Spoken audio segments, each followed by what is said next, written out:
I have a story for you. As per the title, it's getting over myself, and I hope that this inspires you somehow.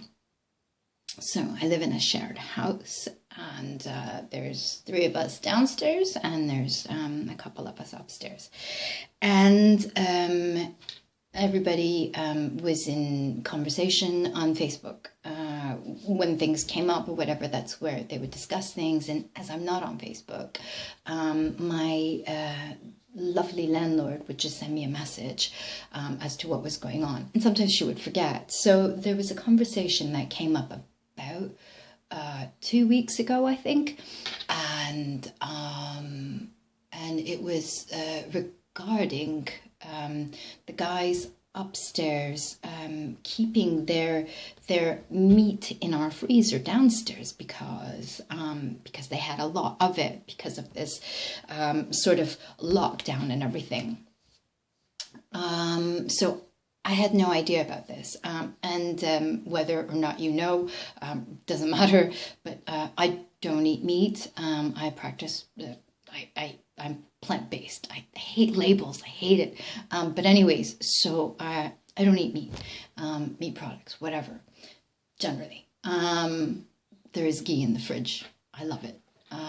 Anyways, that's a different story. Anyhow, this story goes through like this. So not only do I not eat meat, but one of my housemates down here also doesn't, and it was his preference. We had a conversation about it. This first came to my knowing through him. So we had a conversation about it, and his sort of stance was, he's not down with it, and then our other housemate, she was okay either way. She does every now and again eat meat, whatever. Anyhow, so she was like, yeah, sure, that's no problem. And he was like, kind of like, eh. So I was a deciding factor. So,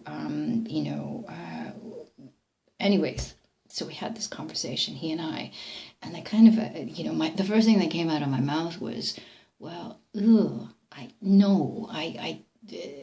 seeing meat in the freezer, because I've got a lot of stuff in the freezer, frozen fruits and veg and whatever, and seeing meat in there would be like seeing my own arm or something, and yeah, I'm not down with that. So but I wanted to help the guys. I didn't want them to be sort of shit out of luck. So I went upstairs and I knocked on their door to see if maybe, we could talk to a neighbor or something. They were there and they did not answer. And I could feel the sort of anger coming out. I could feel the energy of the space. And yeah, anyways. So, and that was probably a good thing that they didn't answer the door for all of us. Anyhow, I thought about it a lot. I went to sleep and I was like, I gave it a lot of thought. I woke up in the morning and I was like, who the fuck are you? Wait a second.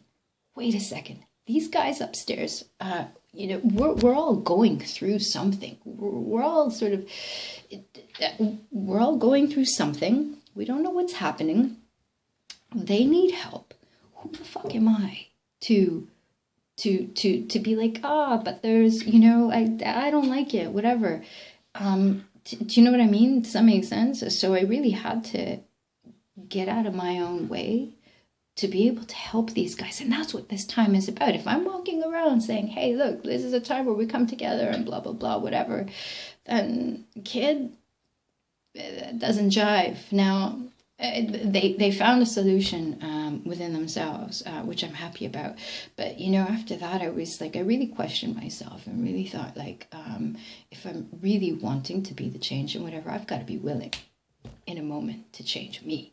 So it was a good exercise for me, and I've been observing myself falling apart a lot. And I don't mean that in a bad way, but just like, really questioning and observing who and what I am or what I think I am, and just being able to say, hey, we can change that right now.